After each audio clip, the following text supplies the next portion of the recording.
Hello मैं Akhilesh Dwivedi.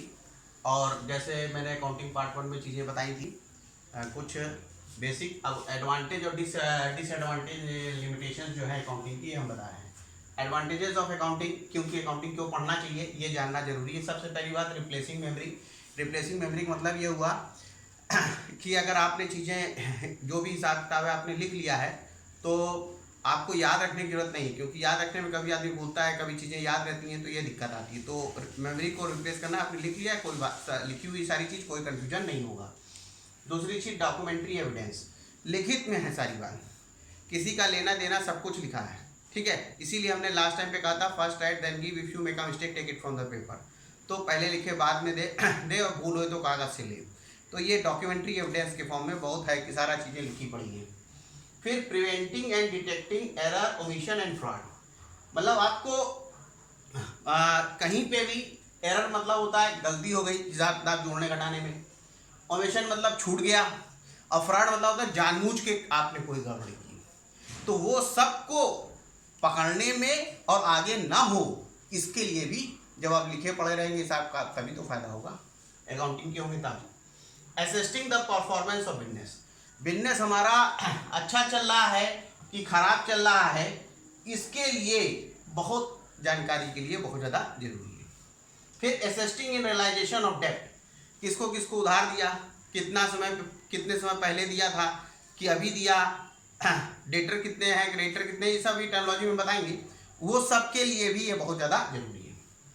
Enables comparative study, comparative study के लिए बहुत ज़्यादा है। पिछली बार कितना था, इस बार कितनी सेल्स है, ठीक है, परचेज कितने का था, इस बार कितने का है, तो वो सब लिखा होगा तभी।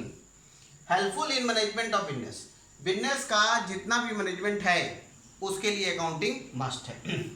फिर हेल्पफुल इन टैक्स असेसमेंट, जितना भी टैक्स आपके लिए लगेगा, आपने कितनी सेल किया, कितनी परचेज किया, ये सब चीज़ें क्लियर होती हैं। जीएसटी वीएसटी की जो वैल्यूएशन है सारी बातों के हिसाब से टैक्स का असेसमेंट के लिए बहुत ज़्यादा हेल्पफुल है।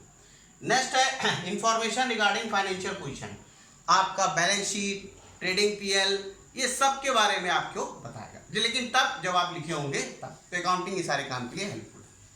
अब इसमें दिक्कतें क्या है, सबसे पहला है influence by personal judgment. Actually problem क्या है कि अभी इसमें जैसे आप बहुत सारी चीज़ें पढ़ेंगे तो उसमें पर्सनल जजमेंट्स आ जाते हैं, जिसमें कोई अकाउंटेंट किसी चीज़ को लेकर, जैसे करंट एसेट का वैल्यूएशन है तो कॉस्ट प्राइस और market price whichever is less, depreciation का मेथड है, वो कई सारे मेथड होते हैं, तो उसको लेके थोड़ा से पर्सनल जजमेंट अलग अलग अकाउंटिंग के अलग अलग होते हैं, उसकी वजह से थोड़ा दिक्कत आती है।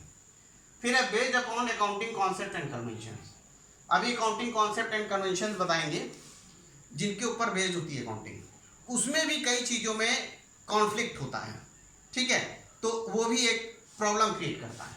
फिर बेस्ड ऑन हिस्टोरिकल कॉस्ट, बहुत सारे लोग कहते हैं जब चीज़ें हो गई आपने लिख लिया तो इससे चीज़ें आपने पैसा दे दिया या घपला हो गया तब पकड़ में आ रहा है, ठीक है, तो ये हिस्टोरिकल कॉस्ट को लेके चलता है। फिर ओमिशन ऑफ क्वालिटेटिव इंफॉर्मेशन, ये तो बड़ी प्रॉब्लम है, ये नंबर्स का है पूरा सिस्टम, ये पूरा न्यूमेरिकल सब्जेक्ट है, लेकिन शुरुआत में कुछ चीज़ें थ्योरी की है वो बता दें, फिर उसके बाद बताएंगे। तो एक क्वालिटेटिव इंफॉर्मेशन को ये छोड़ देता है, ठीक है, जब जैसे सैलरी कितनी दिया या लिया वो तो सब समझ में आ रहा है, ठीक है, लेकिन जो कितना प्रॉफिट लॉस है ये भी समझ में आ रहा है, लेकिन एम्प्लॉय छोड़ के चला गया उसकी वजह से कितना नुकसान हुआ वो नहीं कंसीडर कर रहा है। नंबर जो है वो तो समझ में आ रहा है, लेकिन उसकी अपनी वैल्यूएशन का सिस्टम नहीं है। फिर affected by window dressing, window dressing का मतलब ये हुआ कि आदमी अपने हिसाब से हिसाब किताब सेट कर लेता है। अब जैसे मान लीजिए किसी आदमी को 100 रुपये दिया गया, अब वो 10 रुपये का कुछ अपना चाट पकौड़ी खा लिया, तो वो जो 90 का हिसाब है उसी में वो 10 रुपये भी सेट कर देगा और टोटल 100 का हिसाब दे देगा, तो ये सब भी गड़बड़ियाँ हैं। फिर इनकम्प्लीट इन्फॉर्मेशन कई कई जगह पर रहती है, वो तो प्रॉब्लम क्रिएट करती ही है। और अनसुटेबल फॉर फोरकास्टिंग, आगे आपको क्या कैसे करना है उसके लिए ये सही नहीं है, ठीक है।